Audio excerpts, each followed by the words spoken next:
بسم اللہ الرحمن الرحیم۔ اگر اب تک آپ نے ہمارے YouTube چینل کو سبسکرائب نہیں کیا تو ابھی سبسکرائب کریں اور ساتھ ہی بیل آئیکن کے بٹن کو دبائیں تاکہ آنے والی اسلامک بیان کی ویڈیو اور اسلامک واقعات کی ویڈیوز آپ کو وقت پر ملتی رہیں۔ جب آپ 11 ہجری کو دنیا سے تشریف لے گئے ہیں اور صدیقی دور آیا ہے تو تمام صحابہ ہیں اور آپ نے مجمل چھوڑا، متعین نہیں کیا۔ اس میں وہ کون سی کتاب ہے؟ سیوطی نے خلفاء پر کتاب لکھی، تاریخ الخلفاء۔ تاریخ الخلفاء میں ایک روایت ہے کہ صحابہ نے کہا یا رسول اللہ استخلف، کسی کو آپ اپنا نائب متعین فرمائیں۔ کہا نہیں، میں نہیں کروں گا، اگر میرے کرنے کے بعد تم اس کی نافرمانی کرو گے تو تم پہ اللہ کا عذاب آئے گا۔ یہ حکمت بتائی۔ دوسرا، اللہ کی تقدیر پہ راضی ہونا کہ اختلاف ہونا تھا تو اللہ کی تقدیر پہ راضی ہو کے چپ کر کے چلے گئے۔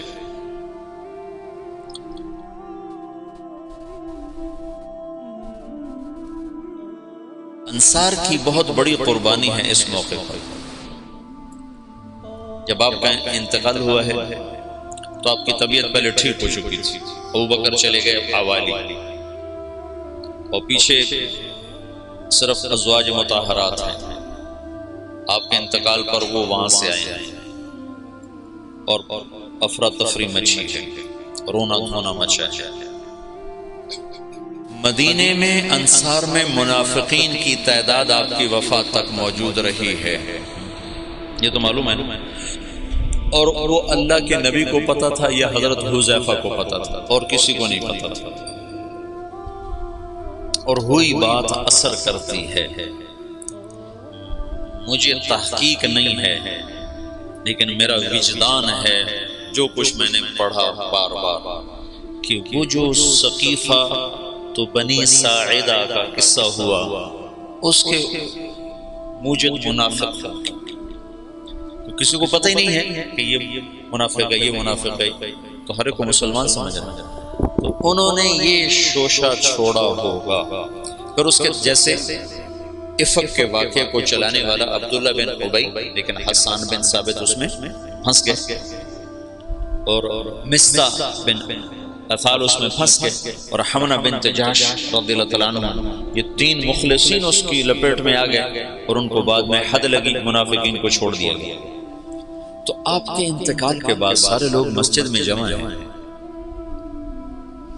انصار جمع ہو گئے بنو ساعدہ کے ڈیرے پر، بیٹھنے کی جگہ۔ آج کل وہاں ایک باغیچہ بنا ہوا ہے، اور وہ ہے قبلہ جنوب میں ہے، قبلہ وہاں ایسے، یہ جنوب ہے نا، جنوب میں ہے، تو قبلہ کے اس طرف چھوٹا سا باغیچہ بنا ہوا ہے، اب بھی ہے، وہ سقیفۃ بنی ساعدہ، بنو ساعدہ کا ڈیرہ تھا۔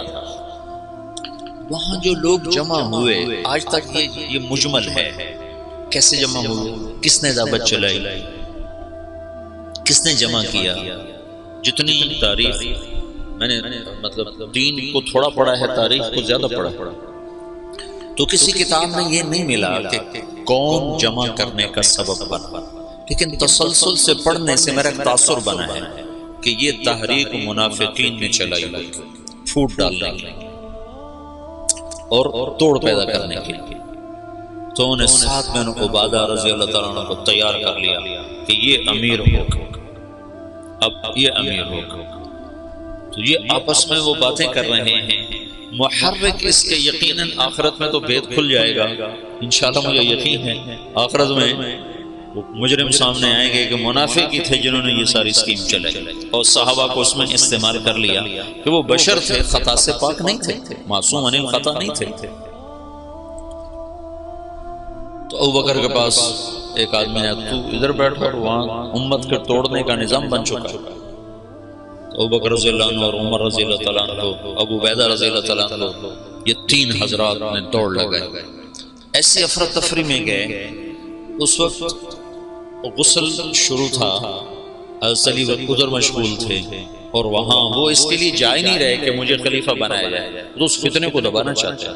وہاں پہنچے تو ساتھ میں عبادہ نے چادر اڑی ہوئی ہے، وہ بیمار سے تھے، اور وہاں بادشاہ لے کہ اب امارت ہماری چلی گئی، ہم اللہ کے نبی کے انصار ہیں، ہم نے آپ کو ٹھکانہ دیا، ہم نے آپ کو مشکل وقت میں ساتھ دیا، ہم وہ تھے جو مشقت میں آگے اور راحت میں پیچھے، لہذا امیر ہمارا حکم۔ تو عمر رضی اللہ تعالیٰ عنہ پہلے بولنے لگے کہ میں نے سوچا کہ میں بات کرتا ہوں، تو ابوبکر صدیق نے مجھے روک دے کہ بیٹھ جاؤ، اور ابوبکر رضی اللہ تعالیٰ عنہ کھڑے ہوئے نا۔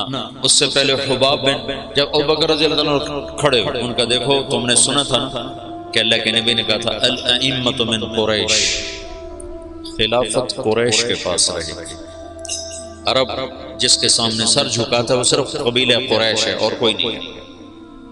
تو حباب بن منذر رضی اللہ تعالیٰ عنہ وہ شخص ہیں جنہوں نے بدر میں رائے دی تھی کہ خیمے ادھر سے اکھاڑ کے ادھر لگائیں، تو جبریل نے آ کر کہا تھا کہ اللہ تعالیٰ فرما رہے ہیں کہ حباب کی رائے پہ عمل کیا جائے۔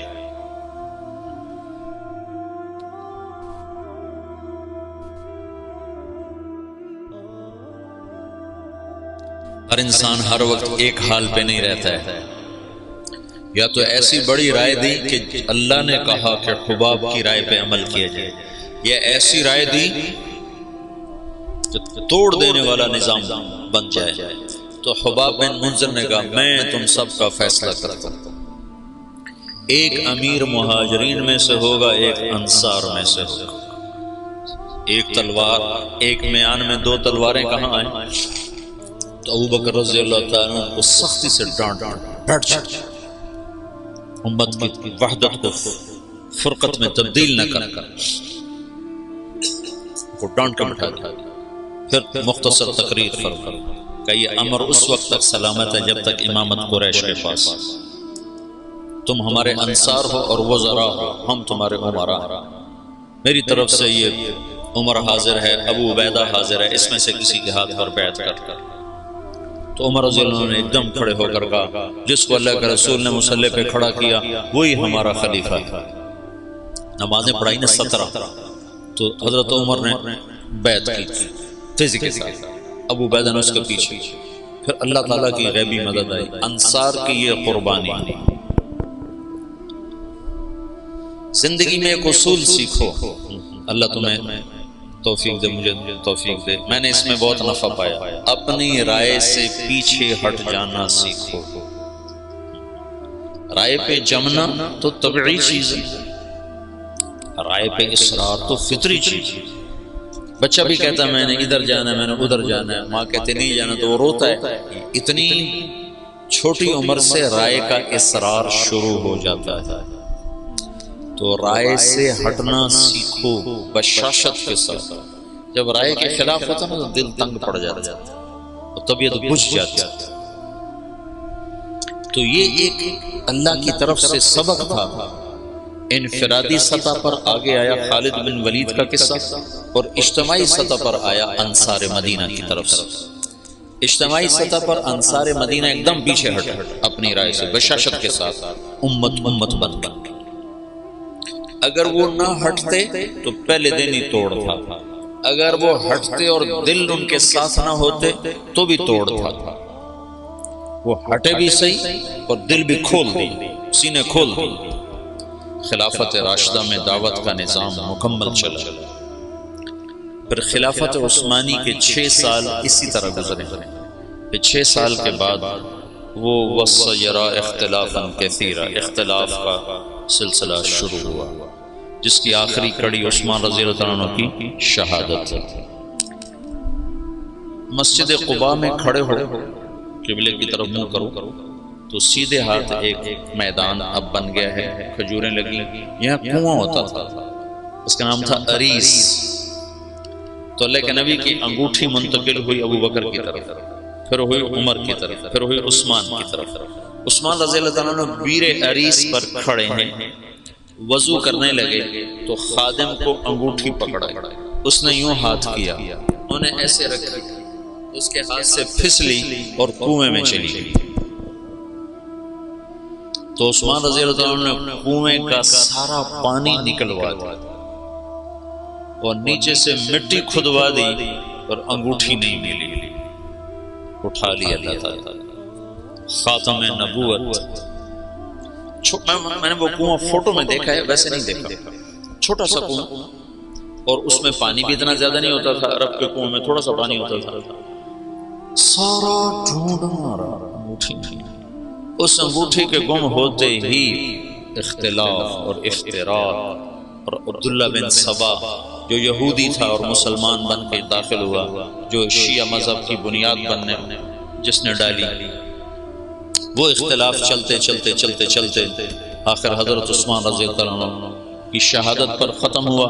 اللہ کے نبی نے حضرت عثمان سے فرمایا تھا میرے بعد تجھ سے خلافت کے کرتے کو اتارنے کے لیے کہا جائے گا، تم نے کرتا نہیں اتارنا، شہادت کو قبول کرنا ہے، ورنہ تیرا میرا آخرت میں جوڑ نہیں ہو سکے، مجھ سے مل نہ پاؤ گا۔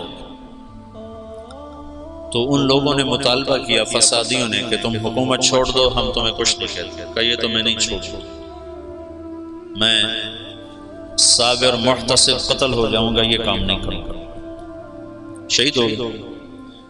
تو علی رضی اللہ تعالیٰ عنہ وہ خلیفہ بنے، انتہائی تشویشناک حالات۔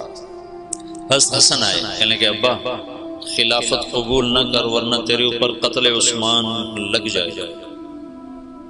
حسن رضی اللہ عنہ اتنے صاحب فراست تھے کہ انتہا کی کہ ابا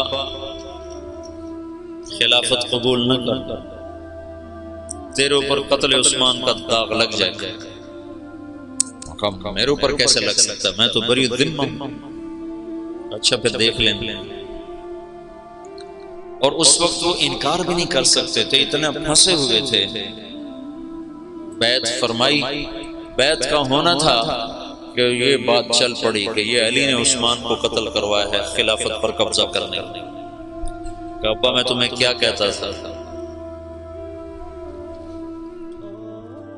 پھر جب خلیفہ بنے تو پھر آئے، کہنے لگے دیکھو کسی گورنر کو معزول نہ کرو، کسی کو بھی، عثمان کے بنائے ہوئے گورنر کسی کو معزول نہ کرو، اور خاص طور پر معاویہ بن ابی سفیان کو ہرگز معزول نہ کرنا، ورنہ وہ تیرے خلاف کھڑے ہو جائیں گے تلوار لے کر۔ جب تک تیری حکومت مضبوط نہ ہو جائے یہ کام نہ کرنا۔ لیکن حضرت علی رضی اللہ تعالیٰ عنہ بڑی بے بسی کی زندگی گزار رہا ہے۔ یقین مانو شاہ ولی اللہ تو حضرت علی رضی اللہ عنہ کو ابو بکر پر بھی فضیلت دینے کی طرف مائل ہو گئے تھے، اور جو پہلے محدثین کے راویوں میں آتا ہے نا فیہ التشیع، وہ شیعہ یہ نہیں جو آج کا شیعہ، وہ شیعہ یہ تھا کہ بہت سے بڑے بڑے علماء نے حضرت علی کو فضیلت دی ہے۔ کیوں ابن ابی شیبہ،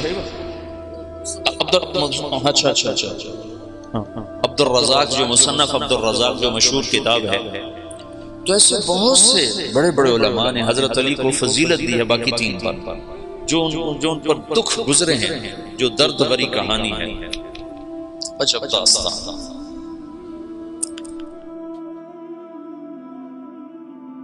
انہوں نے معزول کر دیا حضرت معاویہ رضی اللہ عنہ، معزول کرنا تھا، وہ کھڑے ہو۔ حالات ایسے بن گئے تھے، شام والوں نے زید بن ثابت رضی اللہ عنہ نے حضرت عثمان کا کرتا اور حضرت نائلہ کی کٹی ہوئی انگلیاں، جب وہ قتل کیا گیا تو نائلہ سامنے آئی بیوی، تو ان کی انگلیاں کٹ گئی، اور وہ کرتا جس میں وہ شہید کیے گئے وہ حضرت زید بن ثابت نے اتار لیا، اور انگلیاں لے کر شام جا کر معاویہ کو پکڑا۔ معاویہ رضی اللہ عنہ نے لے کر جامع مسجد دمشق میں لٹکا تھا۔ اب کون تحقیق کرے گا کہ کس نے قتل کیا کس نے نہیں کیا؟ ایسی غلط فہمی کی ہوا چلی کہ سب نے حضرت علی پر الزام لگا دیا کہ علی ہی عثمان کے قاتلوں کو پناہ دینے والا ہے، اور اسی سے یہ ہوا ہے۔ وہ بری الذمہ، پاک پاکیزی، اور اللہ کی تقدیر تھی یہ جنگ جمل بھی ہونی تھی، جنگ صفین بھی ہونی تھی، اللہ کا نظام تھا، اس میں بھی اس کی حکمتیں رحمتیں چھپی ہوئی ہیں۔ تو حالات ایک دم وہ جو دعوت کا ریلا تھا وہ آپس کے ٹکراؤ کی طرف چلا گیا، اور دعوت کے کام کو پہلا جھٹکا لگا ہے 26 سال کے بعد۔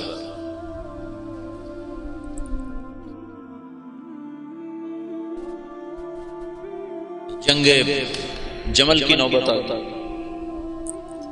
جب بیعت ہونے لگی تو سب سے پہلے بیعت کی حضرت طلحہ، ان کا یہ ہاتھ بیکار ہو گیا تھا احد کی لڑائی میں، تلوار کو وہ تیروں کو سہتے سہتے، جو اللہ کے نبی پر تیر آتا تو آگے ہاتھ کر دیتے، تو سارا ہاتھ ختم ہو گیا، وہ الٹے ہاتھ سے لڑتے تھے اس کے لیے۔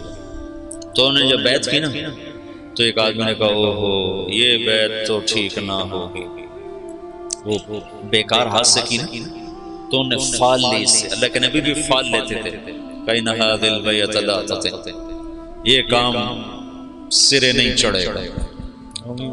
4 سال دکھ سہتے سہتے آخر شہید ہو گئے، اتنے دکھی ہو گئے تھے آخری دنوں میں حضرت علی کہ اپنی یوں داڑھی پکڑ کے کہتے تو کب رنگین ہو، تو کب رنگین ہو، کیونکہ اللہ کے نبی نے کہا تھا علی تو اس وقت تک نہیں مر سکتا جب تک تیری داڑھی تیرے خون سے رنگین نہ ہو جائے، تیرے سر کے خون سے رنگین نہ ہو جائے۔ اور صالح علیہ السلام کی اونٹنی کا قاتل اشقا تھا، میری امت کا اشقا وہ ہوگا جو تجھے قتل کرے گا۔ تو پھر ایسے داڑھی کو پکڑ کر کہتے تو کب رنگین ہو، پھر کہتے وہ اشقا کدھر ہے، وہ اشقا کدھر ہے، وہ آتا کیوں، وہ کدھر ہے۔ اتنے دکھی ہو گئے تھے، بے وفائی، لوگوں کی جفا۔ حضرت معاویہ رضی اللہ عنہ کو شام کا ٹکڑا ملا جو بڑے سلیقے والے، بڑے طریقے والے، بڑے وفادار، اور حضرت علی رضی اللہ عنہ کو کا امتحان بڑا تھا، بڑوں کے امتحان بھی بڑے، ان کو عراق ملا جہاں کے لوگ منافقانہ عادات اور ہر جتنے بھی عیب، اس لیے تو حجاج اللہ نے ان پہ مسلط کیا، عراق والوں کو بھرے ہوئے بے وفائیوں سے بھرے ہوئے۔ تو اس کا آخری نتیجہ حضرت علی کی شہادت پہ جنگ جمل ہوئی، جس میں حضرت طلحہ جیسے، حضرت زبیر جیسے شہید ہوئے۔ جب آپس میں ٹکرائے نا صلح ہو گئی، لیکن جو لوگ عبداللہ بن سبا کے ساتھی تھے، میں تمہیں تفصیل تو نہیں بتا رہا، سے اشارے کر رہا ہوں، جب صلح ہو گئی تو رات کو انہوں نے طے کیا کہ آدھے ادھر حملہ کر دو، آدھے ادھر حملہ کر دو، جو بیچ میں فسادی تھی۔ تو تہجد کے وقت آدھے لوگوں نے حضرت علی پہ حملہ کر دیا، آدھوں نے حضرت زبیر، حضرت عائشہ کے لشکر پہ حملہ کر دیا، اور دونوں طرف شور مچا دیا۔ علی نے حملہ کر دیا، انہوں نے کہا زبیر نے حملہ کر دیا، تو علی کہنے لگے اوہو۔ حضرت حسن جب نکلنے لگے نا اس کے لیے، عراق کے لیے، تو حضرت حسن نے کہا بابا مت نکلو ورنہ تمہاری جنگ ہو جائے گی۔ کہا میرے ہوتے ہوئے کیسے ہوگی؟ کہا ہو جائے گی، دیکھ لینا، نہ جا، مدینہ نہ چھوڑ، مدینہ نہ چھوڑ، تقدیر غالب ہے۔ جب جنگ ہو گئی تو پھر حضرت حسن سے کہا بیٹا کاش میں تیری بات مان لیتے، اور ہائے کاش میں آج سے 20 سال پہلے مر گیا ہوتا اور یہ دن میں نہ دیکھتا۔ چھوڑ گئی جنگ۔ جو تلواریں چنگاریاں برسانے لگیں تو حضرت علی نے زور سے آواز لگائی این زبیر بن العوام۔ زبیر نے کہا میں ہوں، کہ میرے سامنے آ۔ اللہ اکبر، 10 مبشرہ آمنے سامنے۔ تو کہا تمہیں وہ دن یاد ہے جب تو اور میں مسجد میں اکٹھے آئے تھے، ہاتھوں میں ہاتھ دیے پکڑے ہوئے تھے، لیے ہوئے تھے، اور اللہ کے نبی نے تم سے پوچھا تھا تمہیں علی سے محبت ہے؟ تو تم نے کہا تھا ہے۔ تو اللہ کے نبی نے کہا تھا ایک دن آئے گا تو اس کے خلاف تلوار اٹھائے گا اور تو اس وقت حق پہ نہیں ہوگا۔ کہا یاد ہے؟ ہاں یاد ہے۔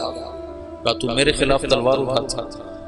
ان تلوار ایسے ڈالی، گھوڑے کو واپس پڑ۔ تو عبداللہ بن زبیر وہ روح رواں تھے لشکر عائشہ، کدھر جاتے ہو؟ کہاں جا رہے ہو؟ کہا وہ علی نے مجھے ایک بات یاد دلا دیا، میں واپس جا رہا ہوں، میں نہیں لڑوں گا۔ کہا ہمیں جنگ میں جھونک کے خود واپس جا رہے ہو؟ کہا میرے سامنے حق آ چکا ہے، میں ہاتھ نہیں اٹھا سکتا۔ کہا پھر ہم تو نہیں پیچھے ہٹ سکتے، اب تو فیصلہ ہو کر ہی پیچھے ہٹیں۔ طلحہ رضی اللہ تعالیٰ عنہ کو بھی حضرت زبیر نے کہا، زبیر طلحہ یہ بات یاد کر، اللہ کے نبی نے مجھے کہا تھا۔ انہوں نے بھی گھوڑے کو واپس موڑ دیا، لیکن ان کو تو ایک تیر لگا، اس میں وہ گر کے شہید ہو گئے۔ اور زبیر رضی اللہ تعالیٰ عنہ وہاں سے نکل گئے، آگے ایک جگہ سوئے ہوئے تھے، تو ابن جرموز نے سوتے سوتے ان کو قتل کر کے ان کا سر کاٹ کے حضرت علی کو آ کر پیش کیا۔ تو علی نے فرمایا زبیر کے قاتل کو جہنم کی بشارت ہے۔ اللہ کے نبی نے کہا تھا جو زبیر کو قتل کرے گا وہ جہنم کا ایندھن ہے، تو آپ نے کہا زبیر کے قاتل کو جہنم کی بشارت ہے۔ تو اللہ نے یوں سچ کیا کہ میں تیری خاطر تیرے سب سے بڑے دشمن کو قتل کر کے آیا، اور تو مجھے دوزخ کی بشارتیں سناتا ہے، اور تلوار لے کر اپنے گلے پر پھیر خودکشی کر کے مر گیا۔ جہنم سچ ہو۔ حضرت طلحہ کی لاش پہ گزرے حضرت علی تو ان کا ہاتھ پکڑ کے نہ یہ چوما اور رونے لگے کہ یہ وہ ہاتھ ہے جس نے اللہ کے نبی کے لیے احد میں ڈھال کا کام دیا تھا اور تیروں کو سہتے سہتے شل ہو گئے۔ اور عبداللہ بن بنو زبہ نے حضرت عائشہ کے اونٹ کو گھیرے میں لیا ہوا تھا، اور ایسے لوہے کی دیوار بن گئے تھے بنو زبہ کو تو حضرت عائشہ ہی بخشوا جائیں گے انشاءاللہ۔ کہتے الموت احلی عندنا من العسل، نحن بنو صبة اصحاب الجمل، نحن بنو الموت اذ الموت نزل، ننعبن عفان باطراف الاسل، ردوا علینا شیخنا ثم بجل۔ یہ رجز پڑھ رہے تھے اور جان کی بازی لگا رہے تھے۔ ایک دفعہ ایک شخص ملنے آیا حضرت عائشہ رضی اللہ عنہا سے، کہا کہاں سے ہو؟ کہا میں بنو زبہ سے ہوں۔ کہا ایک نوجوان میرے اونٹ کے پاس شعر پڑھ رہا تھا، اس کو جانتے ہو؟ کون؟ کہا وہ تو خود تو پردے میں تھا۔ کہا ایک نوجوان کے آواز آ رہی تھی، کہہ رہا تھا یا امنا خیر ام نعلم،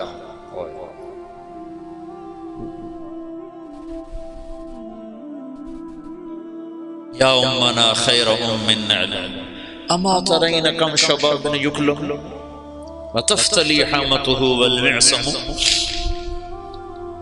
تو وہ کہنے لگا جی وہ میرا سگا بھائی تھا۔ تو عائشہ روتے روتے روتے ساری چادر آنسوں سے تر کر دی۔ ایسے ایسے شاہ سوار اس دن شہید ہوئے جو اکیلے اکیلے ہزاروں پر بھاری تھے، طرفین سے۔ پھر آخر میں عبداللہ بن زبیر رضی اللہ تعالیٰ عنہ نے حضرت عائشہ کے اونٹ کو پکڑا، پھر آخر تک وہ جمے، ورنہ جو آتا تو وہ قتل ہو جاتا، یا وہ قتل ہو جاتا یا قاتل یا حملہ آور قتل ہو جاتا۔ ایک دو بڑے شاہ سوار آمنے سامنے آئے، دونوں ایک ایک ہزار پر بھاری تھے، ایک ادھر ایک کے ہاتھ میں حضرت عائشہ کا اونٹ، دوسرا حضرت علی کی طرف سے، دونوں ایک دوسرے کے وار سے ایک وقت میں ختم ہو کے گر گئے۔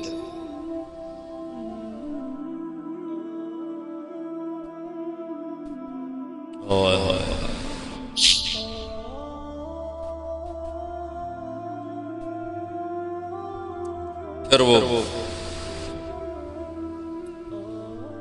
آخر حضرت علی نے کہا اونٹ کو گراؤ ورنہ جنگ ختم نہیں ہوگی، اونٹ کو گراؤ۔ انہوں نے اونٹ پر وار کیے، اونٹ گرا۔ جو دور کے لوگ تھے انہوں نے وہ کو تحقیق پھر تھوڑے ہوتے وہ حضرت اما عائشہ تو شہید ہو گئی، وہ ایسے دل برداشتہ ہوئے کہ پھر میدان چھوڑ دیا۔ تو حضرت علی نے فرمایا کوئی کسی کے پیچھے قتل کے لیے نہ بھاگے، مال غنیمت کے طور پر مال نہ لوٹا جائے۔ تو محمد بن ابو بکر حضرت عائشہ کے بھائی، اسماء بنت عمیس کے بیٹے، وہ حضرت علی کی طرف سے تھے۔ تو جب اونٹ گرا تو وہ بھاگ کر آئے، انہیں جلدی سے اندر ہاتھ ڈالا۔ تو بہن ہے کہ پتہ کرنے کے لیے کہ خیریت تو ہے. اما عائشہ کو تو نہیں پتا کہ یہ ہاتھ کون کس کا ہے، محرم ہے غیر محرم کا کون ہے، حرم رسول کی طرف ہاتھ بڑھانے والا. اللہ اس سے آگ میں جلا دیا. او میں تیرا بھائی ہوں محمد کا ہو گیا. جب مصر پر حضرت معاویہ رضی اللہ عنہ نے چڑھائی کی تو اس وقت محمد بن ابی بکر یہ مصر کے گورنر تھے حضرت علی کی طرف سے، تو ان کو شکست ہوئی اور یہ بھاگے اور پھر پکڑے گئے. تو ان کا پیاس سے برا حال تھا، زبان نکل رہی تھی، کہنے کہ مجھے پہلے پانی پلاؤ پھر قتل کر. تو حضرت معاویہ کے لشکر کے امیر نے کہا عثمان کو تم نے پیاسا مارا، یہ حضرت عثمان کے قاتلوں میں شریک تھے. محمد بن ابی بکر آ کر ایسے داڑھی پکڑی، حضرت عثمان کی داڑھی کو یہاں سے پکڑ کے یوں جھٹکا دیا. تو انہوں نے کہا تیرا باپ تو اس داڑھی کی بڑی قدر کرتا تھا. تو ایسی شرم آئی کہ واپس چلے گئے، بس اس کے بعد حصہ نہیں لیا، لیکن بس داڑھی پکڑنا ہی کافی ہوتا تھا. تو انہوں نے کہا عثمان کو پیاسا مارتے ہو، خود پانی مانگتے ہو، کہ تمہیں اسی پیاسا قتل کروں. معاویہ بن خدیج ایسے کوئی امیر کا نام تھا، مجھے پورا نام یاد نہیں ہے، ذہن سے نکل گیا. قتل کیا، پھر ایک گدھے کی کھال میں اس کی لاش کو لپیٹ کر اسے آگ لگا دی اور وہ جل گئے. حضرت عائشہ کا فرمان سچا ہوا، اللہ اسے آگ میں جلا دی. ایک دفعہ جو دعوت کو جھٹکا لگا ہے، یہ اللہ کا نظام تھا، اختلاف ہونا تھا. حضرت علی کی شہادت پر ایک دور ختم ہوتا ہے، حضرت حسن رضی اللہ عنہ خلیفہ بنتے ہیں، پھر وہ 6 مہینے بعد معاویہ کے حق میں دستبردار ہو جاتے ہیں، اور پھر دوبارہ دعوت کا دور چلتا ہے، اور پھر دعوت اپنے علی قدم و ساق قائم ہوتی ہے، اور پھر وہ اسلام کی ریل پیل رحل بہر دوبارہ واپس آتی ہے جب حضرت معاویہ رضی اللہ عنہ خلافت کو سنبھالتے ہیں. یہ آج کی مجلس میں اتنا ہی کافی ہے. محمد رسول اللہ